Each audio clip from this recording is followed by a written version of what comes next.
je suis très contente de vous retrouver aujourd'hui puisque vous allez m'aider. Oui, comme ça, j'annonce de but en blanc. Je fonctionne avec un système de piles à lire au mois. Donc, c'est-à-dire que toutes les fins de mois, je décide quel livre je sors de ma palle et je découvrirai durant les 30 ou 31 jours prochains. Et là, mine de rien, le temps passe et la palle de février commence à se dessiner lentement à l'horizon, alors que celle de janvier est à peine entamée, mais ça c'est un autre détail. Et du coup, je compte sur vous pour m'aider à choisir un pavé parmi 3. J'ai là dans les mains des livres de plus de 600 pages chacun.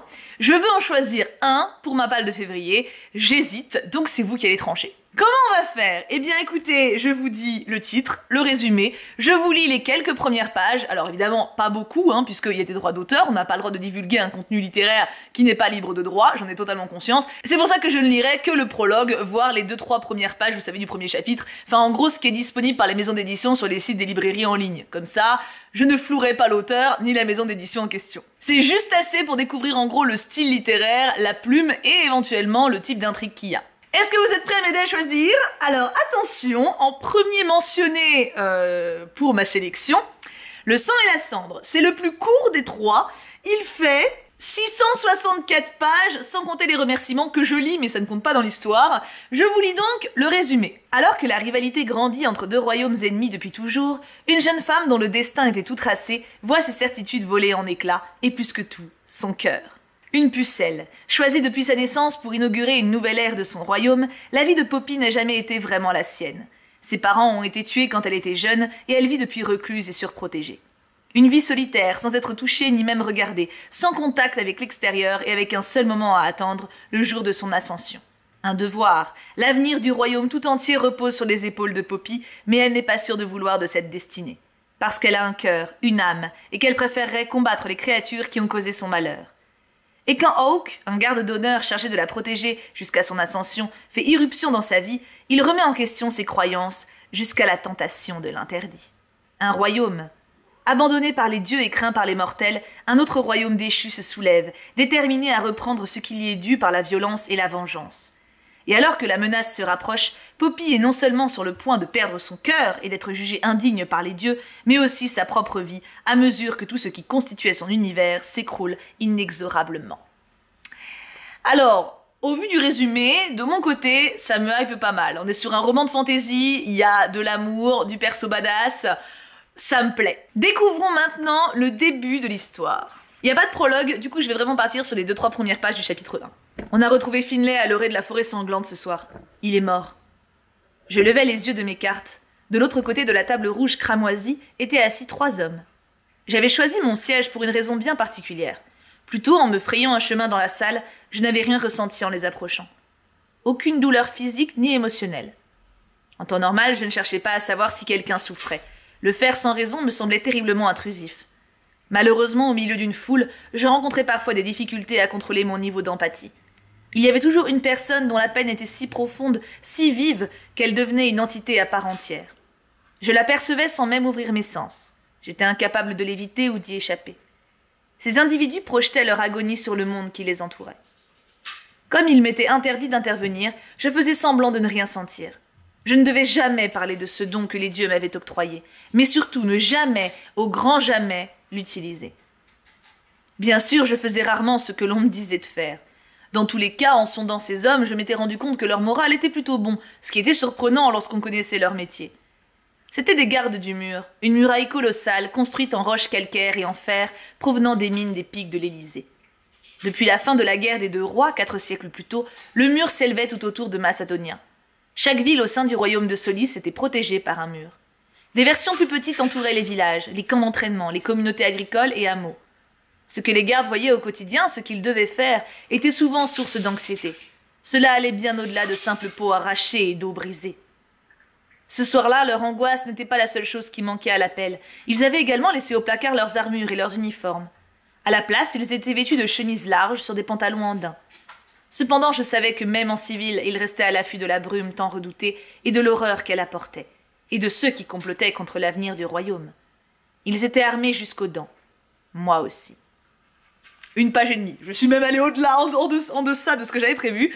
Alors, de mon côté, j'avoue que ce début me hype. On est sur un début d'histoire de fantasy, on reconnaît les codes. La plume est belle, j'aime bien la description, j'aime bien parce que ça prend le temps de poser le décor. Ça me donne envie. Donc, si vous votez pour ce livre, mettez un hashtag le sang et la cendre, que je vous écris ici, dans les commentaires. Bien entendu, je vous conseille d'attendre la présentation des 2 autres avant de voter. Second bouquin, énorme pavé, Le Prieuré de l'Oranger, qui d'après Laure Eve mérite d'avoir autant de succès que Game of Thrones, quand même. Partons sur le résumé, alors attendez, je vous dis d'abord le nombre de pages. 960, sans compter le glossaire, qui du coup sera lu, mais tu vois, de temps en temps. Résumé donc. Un monde divisé, un Rénome sans héritière, un ancien ennemi s'éveille. Oh putain, les chats font tomber les croquettes à chaque fois que je fais une vidéo, c'est fou. La maison Béretnet règne sur l'Inis depuis près de 1000 ans. La reine Sabran IX, qui rechigne à se marier, doit absolument donner naissance à une héritière pour protéger son Rénome de la destruction. Mais des assassins se rapprochent d'elle. Id Durian est une marginale à la cour. Servante de la reine en apparence, elle appartient à une société secrète de mages. Sa mission est de protéger Sabran à tout prix, même si l'usage d'une magie interdite s'impose pour cela. De l'autre côté de l'abysse, Tané s'est entraînée toute sa vie pour devenir une dragonnière et chevaucher les plus impressionnantes créatures que le monde ait connues. Elle va cependant devoir faire un choix qui pourrait bouleverser son existence. Pendant que l'Est et l'Ouest continuent de se diviser un peu plus chaque jour, les sombres forces du chaos s'éveillent d'un long sommeil. Bientôt l'humanité devra s'unir si elle veut survivre à la plus grande des menaces. Un tour de force épique et magistral, un monument de la fantaisie et de la littérature. Ça vend du rêve, j'ai l'impression que c'est assez dense par contre, donc j'espère que c'est clair au niveau de la plume. Je vais découvrir ça en même temps que vous dans 2 secondes. Commençons donc la lecture pour voir. Chapitre 1, Est. L'inconnu sortit de l'eau tel un spectre aquatique, pieds nus et arborant les cicatrices de son périple. Il fendait tel un ivrogne la brume qui s'accrochait par filaments à la Seiki. Les légendes d'antan affirmaient que les spectres aquatiques étaient condamnés à vivre dans le silence, que leur langue s'était flétrie en même temps que leur peau et que leurs os n'étaient plus recouverts que d'algues, qu'ils se tapissaient dans les hauts fonds pour entraîner les imprudents au cœur de l'abysse. Tané n'avait plus craint ces racontards depuis la petite enfance. Désormais, son poignard incurvé tel un sourire brandi devant elle, elle fixait du regard la silhouette avançant dans l'obscurité. Quand le spectre l'appela, elle tressaillit. Les nuages laissèrent alors filtrer le clair de lune qu'ils avaient retenu, juste assez pour lui permettre de voir à qui elle avait affaire, et réciproquement. Il ne s'agissait pas d'un fantôme, mais d'un étranger. Elle l'avait vu et il était trop tard pour revenir en arrière. Sa peau était brûlée par le soleil, ses cheveux étaient semblables à de la paille et sa barbe dégouttait d'eau. Les passeurs avaient dû l'abandonner au large, le laissant nager jusqu'à la rive. Il ne savait manifestement rien de sa langue, mais elle comprenait suffisamment la sienne pour deviner qu'il réclamait de l'aide, qu'il voulait voir le seigneur de guerre de Seiki. Elle avait le cœur comme une poignée de tonnerre. Elle n'osa parler, car lui montrer qu'elle connaissait sa langue aurait suffi à forger un lien entre eux et à se trahir. À trahir le fait que si elle était présentement témoin de son crime, il l'était également du sien. Elle aurait dû vivre en recluse, bien à l'abri derrière les murailles de la maison sud, prête à s'élever, purifiée pour le jour le plus important de son existence. À présent, elle était salie, souillée par-delà toute rédemption. Tout ça parce qu'elle avait voulu s'immerger une fois encore dans la mer avant le jour de la sélection. D'après certaines rumeurs, le grand Quiriki avait un penchant pour celle qui avait le clan de s'éclipser pour chercher les vagues durant leur réclusion. Au lieu de quoi, il lui avait envoyé ce cauchemar. Elle avait été trop chanceuse toute sa vie. C'était son châtiment. Elle tint l'étranger à distance à l'aide de son poignard. Confronté à la mort, il se mit à trembler. Elle envisagea alors une multitude de possibilités, chacune plus terrible que la précédente. Si elle livrait l'inconnu aux autorités, elle révélerait qu'elle avait contrevenu à la réclusion. Le jour de la sélection n'aurait peut-être pas lieu. L'honoré gouverneur du Cap Issan, cette province de Seiki, ne laisserait jamais les dieux entrer dans un lieu potentiellement vicié par le mal rouge. Il faudrait des semaines avant que la ville soit à nouveau déclarée sûre, et l'on décréterait sans doute que l'étranger était un signe de mauvais augure, et qu'il faudrait attendre la prochaine génération d'apprentis, pas la sienne, pour désigner les nouveaux dragonniers. Cela lui coûterait tout. Elle ne pouvait pas le dénoncer. Pas non plus l'abandonner. S'il était effectivement affecté du mal rouge, le laisser divaguer sans surveillance mettrait en péril l'île tout entière. Il n'y avait qu'une solution. Ah, c'est bien écrit aussi. Oh putain. Ah là, je n'aimerais pas être à votre place. Ah, ça va pas être simple. Si vous votez pour celui-ci, hashtag le prieuré de l'Oranger. Ah voilà, je vous l'écris ici. Pas de faute d'orthographe, attention, puisque en gros, il y a un système sur YouTube, vous savez, en tapant avec la barre de recherche pour référencer les mots exacts. Donc faites gaffe à l'écriture des hashtags. Oh là là, oh, c'est bien écrit. C'est bien écrit de ouf. Mais il faut continuer. Et le dernier choix possible, L'Empire du vampire de J. Christophe. On est sur 954 pages pour ce petit bébé. Voyons voir le résumé. De la Sainte Coupe vient la lumière divine. La main fidèle rétablit l'ordre sur le monde, et sous le regard des 7 martyrs, l'homme abolira cette nuit sans fin. 27 longues années se sont écoulées depuis la mort du jour. Pendant près de 3 décennies, les vampires ont fait la guerre à l'humanité, construisant peu à peu leur empire éternel. Maintenant, seules quelques étincelles de lumière subsistent dans une mer de ténèbres.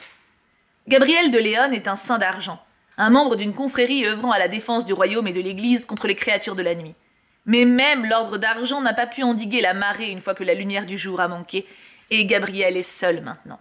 Emprisonné par les monstres qu'il a juré de détruire, le dernier saint d'argent est obligé de raconter son histoire. Un récit de batailles légendaires et d'amours interdits, de foi perdue et d'amitié gagnée, du roi éternel et de la quête du dernier espoir de l'humanité, le Saint Graal. Là, pour le coup, on part sur une histoire un peu plus vampire, alors ce qui est toujours un peu de fantaisie, je pense, mais c'est pas le même mood que les 2 autres quand même.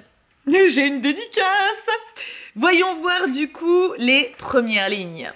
Ne me demandez pas si Dieu existe, mais pour quelle raison c'est un connard pareil. Même le pire des imbéciles ne peut nier l'existence du mal. Son ombre plane sur nous chaque jour. Les meilleurs d'entre nous lui résistent, les plus vils s'y abandonnent totalement, mais nous avons tous à nous y frayer péniblement un chemin, chaque moment de notre vie. Malheur et bonheur s'abattent sans distinction sur les cruels et les justes. Pour chaque prière exaucée, 10 000 restent sans réponse, et les saints souffrent aux côtés des pécheurs, proies de monstres vomis par les entrailles de l'enfer. Mais si l'enfer existe, ne doit-il pas forcément y avoir un paradis? Et dans ce cas, ne sommes-nous pas fondés à demander des comptes? Si le Tout-Puissant souhaite mettre fin à toute cette cruauté, mais que pour une raison quelconque il n'y parvient pas, peut-être n'est-il pas aussi puissant que les prêtres cherchent à nous en convaincre? Car s'il en est capable, comment expliquer l'existence de ce mal? Enfin, quel Dieu est-il s'il ne le peut ni ne le veut? Il ne reste qu'une possibilité. Il peut arrêter ça. Il a juste décidé de ne rien faire. Les enfants arrachés aux bras de leurs parents, les plaines interminables de tombes anonymes, les morts ravis à la mort qui nous traquent à la lumière d'un soleil voilé de noir. Nous sommes des proies à présent, mon ami, livrés en pâture. Et il n'a jamais levé le putain de petit doigt pour l'empêcher. Il aurait pu, mais non. Vous arrive-t-il de vous demander ce que nous avons fait pour mériter tant de haine de sa part? Fin du prologue, je lis le début du chapitre 1, pour avoir la différence de ton, parce que ça c'est un peu en mode journal. Au crépuscule. En cette 27e année de la mort du jour, au royaume du roi éternel, l'assassin du monarque attendait son trépas. Espérant que la fin viendrait vite, il se tenait à une étroite fenêtre, ses mains tatouées, tachées de sang séché et de cendres pâles comme la lumière des étoiles, jointes derrière le dos. La pièce se situait dans les hauts confins d'une tour solitaire, à laquelle le vent des montagnes n'accordait pas de répit. Une épaisse porte blindée, impénétrable, semblait défendre l'accès à un secret bien gardé. De son poste d'observation, il regarda le soleil se coucher pour un repos immérité. Il se demanda quel goût avait l'enfer. Les pavés de la cour en contrebas lui promettaient une fuite rapide vers une obscurité sans rêve, mais l'étroitesse de la fenêtre l'empêchait de s'y faufiler, et ses geôliers ne lui avaient rien laissé d'autre pour l'aider à dormir. Juste de la paille pour s'allonger, un seau pour chier, et la vue d'un crépuscule anémié pour le tourmenter en avant-goût de la véritable torture. Il portait un épais manteau, des bottes usées et un pantalon en cuir taché par les longues routes et la suie. Malgré la moiteur de sa peau pâle, son souffle planait dans l'air froid. Aucun feu ne brûlait dans l'âtre derrière lui. Les sang-froids ne s'exposaient pas au risque d'une flamme, même dans les cellules de leur propre prison. Il n'allait plus tarder. Oh là là, mais c'est bien écrit aussi. Du coup, si vous votez pour l'Empire du Vampire, je vous mets le hashtag ici, n'hésitez pas à le mettre en commentaire. Honnêtement, je peux même pas vous dire que j'ai une préférence pour orienter un petit peu vos votes. Je n'avais pas lu les premières pages. J'avais lu les premières pages en stream de l'Empire du Vampire quand je l'avais reçu parce que j'étais trop impatiente de voir le style. Mais les autres, j'ai découvert là en même temps que vous et honnêtement, les 3 sont très bien écrits et c'est tout à fait des styles qui me plaisent et qui me correspondent. Ce qui tombe très bien puisque j'ai les 3. Hein. Mais du coup, impossible pour moi de trancher, à vous de faire le travail. Et n'hésitez pas bien sûr, en plus de votre vote en commentaire, à me dire un petit peu si ça vous botte, si les titres vous tentent, et si vous avez vous-même envie de les découvrir, ou même, si jamais vous les connaissez déjà, ce que vous en avez pensé. Je vous laisse là et j'ai hâte de savoir ce qui m'attend du coup pour le mois de février. Mouah, plein de bisous et bonne lecture à vous tous.